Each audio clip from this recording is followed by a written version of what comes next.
It's Abdulaziz Khan, and in this video we will talk about the new version released by Pathloss.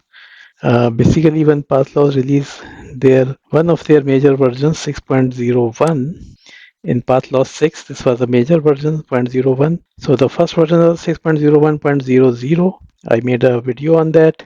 Then very soon came the 6.0.01, and now we are in 6.01.02. This has just come almost 3 days ago, and Pathloss have given some good updates in it. So let's discuss them first. So number one is Google Earth export.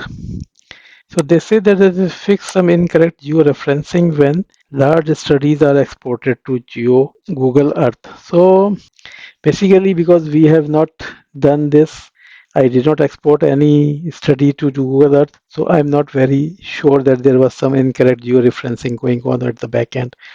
So that's why we will not be able to show it to you, but we are kind of sure that if they are saying that, they must have corrected something.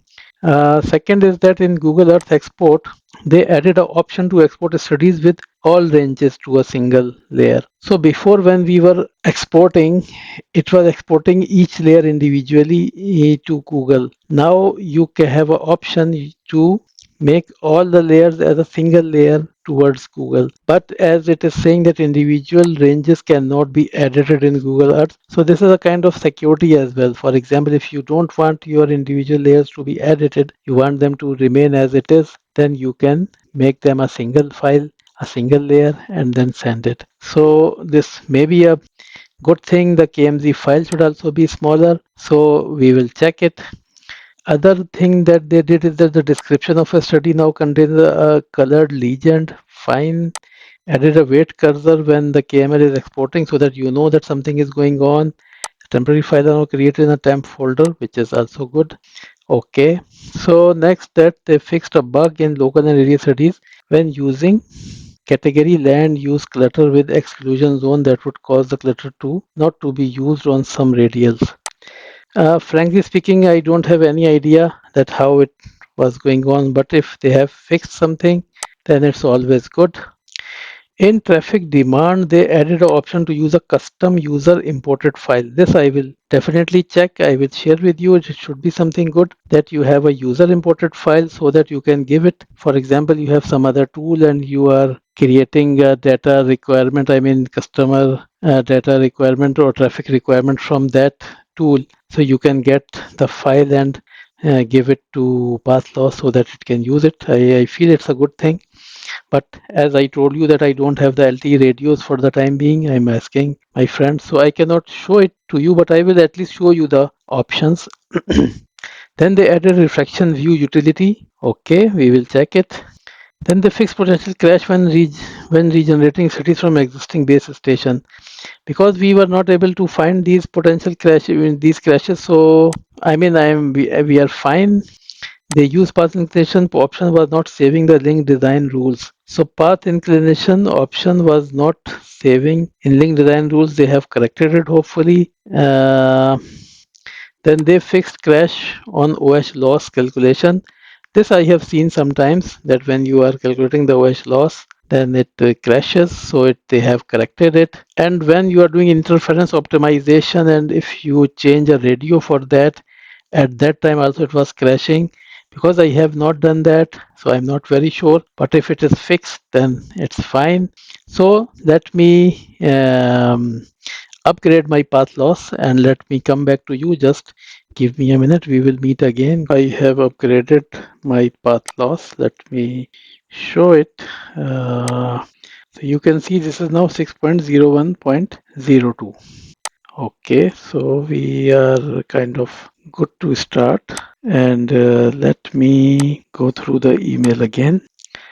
The first part I was saying that we will not check it, but the second looks good. But I remember I have a small issue, but let me show it to you. Um, Basically, I don't have Google Earth installed, so but still, at least I can show you that how it works.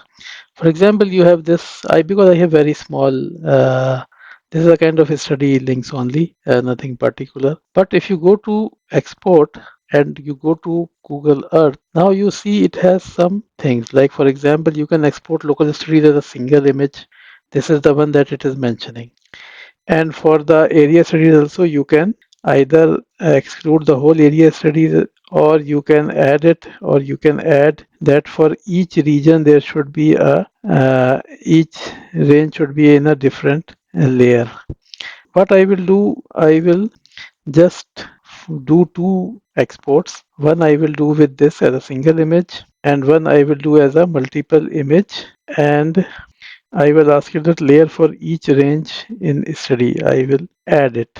So one I'm doing with only one option, then other I will do by making this kind of option. So let me do it first. I will give it a name like test, no layer. I will save it. We did not see any export thing, but that's fine. It was very fast because I don't have any data. Let me go again, and I will just select these two. Now I will call it test layer. So this one should be with layers. So it was also very fast. I mean, so we were not able to see. I will try to make some more sites. I will test it later. Let us see. So you see, when there was no layer, at least the file was small. This should have some a bit, one or two layers maybe. This file is a bit bigger. The difference is not too much. Basically, I don't have anything. I mean, it's a kind of very small project. But maybe in the future I will test it once again, maybe to show you if someone asks any question, someone need any detail. But for the time being, I will not go in any further detail. But from our side, we try to see the problem. I told you I don't have Google Earth. I will install Google Earth, and maybe I will make another video in future where I will try to show you all these things which I was not able to show right now. Now it's saying there are fixed bug in local area studies. So as I said, that bug we will not entertain. In traffic demand, they say that one option is added. So this I can check. Like I go to this link in the operations. So we can see that the traffic demand has, okay, I will not be able to see it here because it don't have, but here I will be able to see. So sorry, I remove both the links from, so maybe I don't have any. Let me make it adaptive modulation. So, but the radio is not adaptive modulation. Sorry for this small. So now in operation we have now two. Initially it was alone, now we have beta distribution. It's a similar one that was opening last time, but here we have customer CDF function. So you can provide a customized file. It will load a ASCII CSV file, and it can get the values if you have got it through some other means. So we see that that this is, yes, this is done. Okay, that's good. Now we go to added refractive. So they have added a refraction view in, so you can view the refraction kind of automatically. So for example, I go to this link in the specular reflection. So in the operations, we have a refraction viewer added. It was not there before, I know that. So it can show you a refraction, okay, from like site 1, from site 2, centered, equalized on both sides. Then there's a total display, it's a profile display. You can change some values. So fine, I mean, you can see the reflection in a single window as a reflection window. It looks something good. Let's close this as well.